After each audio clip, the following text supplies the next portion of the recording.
अभिवादन करतो। आज 26 नोव्हेंबर हा संविधान दिवस आहे आणि भारताचं संविधान या दिवशी संपूर्ण देशाने स्वीकारलं। भारताची प्रगल्भ लोकशाही संविधानाने मिळाली। जगातलं सर्वात मजबूत संविधान भारताला मिळालं। 140 कोटी भारतीय विविध समाजाचे विविध धर्माचे लोक आता संविधान स्वीकारल्यापासून एकत्रित कुटुंब म्हणून या देशामध्ये राहतात आणि अशा संविधान दिनी आपण या ठिकाणी महामानव डॉक्टर बाबासाहेब आंबेडकरांना मी अभिवादन करतो। आणि नागपूर जिल्ह्यात महाराष्ट्रामध्ये संविधान दिनानिमित्त आम्ही असा निर्णय केला। माननीय मुख्यमंत्री देवेंद्र फडणवीसजींनी सूचना दिली की संविधानाची जी प्रत आहे ही प्रत नागपूर जिल्ह्याच्या नागपूर शहरात आणि महाराष्ट्रातल्या प्रत्येक घरी जावी। संविधानाची उद्देशिका ही आम्ही प्रत्येक घरी देण्याचा निर्णय करतो आहे। विद्यार्थ्यातील शाळेतील विद्यार्थ्यांना सुद्धा जी संविधानाची उद्देशिका आहे ती आम्ही घरोघरी पोहोचवणार आहे, जेणेकरून विद्यार्थ्यांना आणि जनतेला संविधानाबद्दलचं त्या ठिकाणी संपूर्ण माहिती त्या ठिकाणी असली पाहिजे, म्हणून हा मी निर्णय केलेला आहे। प्रचाराचा दौरा आहे तुमचा, आज गृहभेटी आणि लोकसभा। मी आज नरखेड, काटोल, कळमेश्वर, सावनेर आणि खापा या 5 नगरपालिकेला जातो आहे। सकाळी आज मी महादुला नगरपालिकेला आलो आहे। मला विश्वास आहे की नागपूर जिल्ह्यात, विदर्भामध्ये आणि महाराष्ट्रामध्ये 2/3 बहुमताने 51% मतं घेऊन महायुती जिंकेल।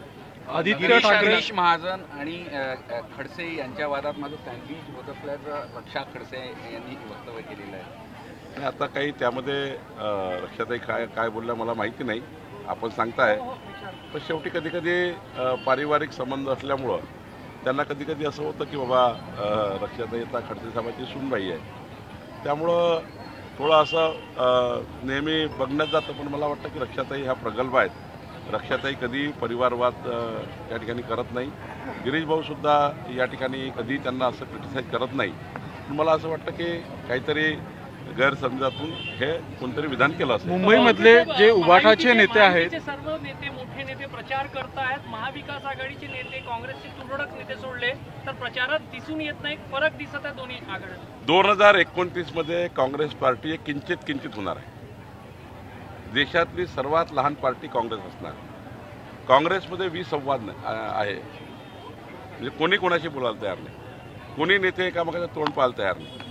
आणि त्यामुळं जेव्हा तुमचा संवाद तुटला, जेव्हा विसंवाद तयार झाला, तेव्हा परिवार असो की घर असो की फॅमिली असो की पक्ष असो, तो तुटणारच आहे। कार्यकर्त्याला काय वाटतं, कुठल्याही कार्यकर्त्याला वाटतं की आपल्या नेत्याशी आपण जोडलं गेलं पाहिजे, आपल्या नेत्यांनी आपल्याशी रोज त्या ठिकाणी आपल्या जीवनामध्ये उभं राहिलं पाहिजे।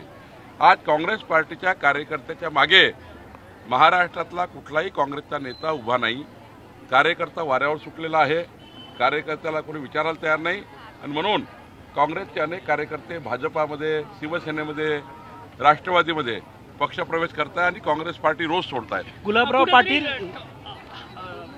राज ठाकरे यांच्या प्रवेशाचा मुद्दा तिन्ही पक्षासाठी महत्त्वाचा आहे, कार्यकर्त्यांची निवडणूक त्यांच्यासाठी महत्त्वाची नाही। तेच सांगतोय, त्यांना वाटतं की नेत्याचा जमावडा तयार केल्याने निवडणुका जिंकता येतं असं त्यांना वाटतं। आम्हाला जनतेवर विश्वास आहे। जनतेच्या कामाकरता आम्ही जर आमचं आयुष्य दिलं, जनतेचे प्रश्न सोडवले, तर जनता ही मतदाराच्या माध्यमातून आमच्यासमोर उभी राहते। या महाराष्ट्राच्या जनतेने 3,18,00,000 मतं देवेंद्र फडणवीस सरकारला दिले। कारण काय आहे की जनतेला माहिती आहे की मोदीचं सरकार, देवेंद्र फडणवीसचं सरकार आलं तर डबल इंजिन सरकारच महाराष्ट्राचा विकास करू शकतं। आणि महाजुलाच्या जनतेला माहिती आहे की ते नगराध्यक्ष भाजपचा आला तरच केंद्र सरकार, राज्य सरकार आणि महाजुला नगरपालिका हा विकास करू शकतो। म्हणून जनतेचा विश्वास हा विकासावर आहे। गुलाबराव पाटील म्हटले की आमच्याकडे नगर विकास खातं आहे, 1 तारखेला बाहेर झोपा लक्ष्मी येणार आहे। नाही, शेवटी निवडणुकीमध्ये बोलावं लागतं, पण कुठलाही निधी हा देवेंद्रजी, एकनाथजी, अजितदादा असे मिळून ठरवतात कोणाला किती निधी द्यायचा, कोणत्या नगरपालिकेला काय द्यायचं। त्यामुळं ते निवडणुकीचे भाषणं असतात, पण निधीबद्दल मात्र तिघही मिळून ठरवतात. आदित्य ठाकरे असेल, अमेरिया पेडणेकर कंपनीला असेल, यांच्या मतदारसंघामध्ये 6,500 8,000 असे दुबार मतदार आहे. मुंबईमध्ये एकाच मतदाराचं नाव 103 वेळा असल्याचं समोर आहे. मी तेच सांगतोय की 103 वेळा नाव असलं तर एकच वेळा मतदान होणार आहे. शेवटी निवडणूक आयोगाने एकदा तुम्हाला मतदान करताना त्या ठिकाणी शाई लावली की मग तुम्हाला मतदानाला जाता येत नाही. 10 नाव राव की 15 नाव राव, पण ही यादी स्क्रॅप केली पाहिजे. SIR आला पाहिजे. जे लोक मयत झाले आहे, ज्याचे दुबार नाव आहे, ज्याचे तिबार नाव आहे, ते काढले पाहिजे. आणि हे नावं काढून या ठिकाणी जे आत्ता लाईव्ह लोक आहेत, जे लोक त्या भागात राहतात, त्या भागातल्या लोकांचे नाव टाकले पाहिजे. एकंदरीत घरोघरी जाऊन पुन्हा एकदा मतदार यादीचं पूर्ण म्हणजे ही यादी स्क्रॅपच केली पाहिजे आणि पूर्ण पुनर्निरीक्षण केलं पाहिजे.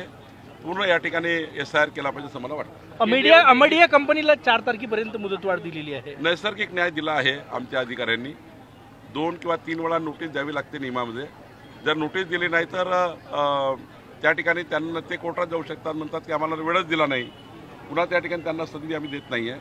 आम्ही त्यांना सांगतोय की तुम्हाला 1 वेळा 2 वेळा 3 वेळा आम्ही बोलवलं आहे, नैसर्गिक न्याय दिला आहे. त्यानंतर जर ते आले नाही तर आमचे अधिकारी योग्य निर्णय घेतील. केंद्रीय मंत्री जितेंद्र सिंह म्हणतात की IIT बॉम्बेचं नाव मुंबई झालं नाही, देवाचे आभार आहे. कुठं टीका होता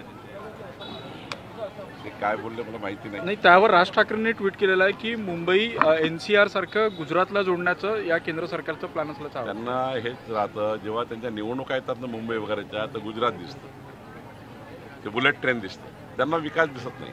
काहीतरी कुठं जोडायचं, कुठं काय करायचं. मुंबई ही महाराष्ट्राची आहे, मुंबई ही महाराष्ट्राची राहील आणि मुंबईला कोणी तोडू शकत नाही. आणि त्यामुळं ह्या फालतू गोष्टी ज्या करतात रोज नरेटिव्ह तयार करण्याच्या, यामध्ये आमचा काही इंटरेस्ट नाही आहे. आमचा इंटरेस्ट हा जनतेच्या विकासाकरता आहे. आम्ही जनतेचा विकास घडवू आणि महाराष्ट्रामध्ये विकसित महाराष्ट्राचा संकल्प राबवू. भाजपच्या सगळ्या प्रचार सभांमध्ये आता इथे महिला अग्रेसर आहे, लाडक्या बहिणी अग्रेसर आहे, हिरिहिरीनं भाग घेत आहे, प्रचारातही उतरलेले आहे. लाडक्या बहिणी 2.5 कोटी लाडक्या बहिणीसाठी महाराष्ट्र सरकारने, जसं छत्तीसगड सरकारने, मध्य प्रदेश सरकारने मजबूतीने 25 वर्ष योजना सुरू ठेवली आहे. आमचं सरकार लाडक्या बहिणीची योजना जोपर्यंत आमचं सरकार चालू ठेवणार आहे आणि या योजनेला अजून मजबूत होणार आहे. या योजनेला अधिक मजबूत करण्याचं काम आम्ही करणार आहे. आणि त्यामुळे मला असं वाटतं की लाडक्या बहिणी आमच्यासोबत आहे.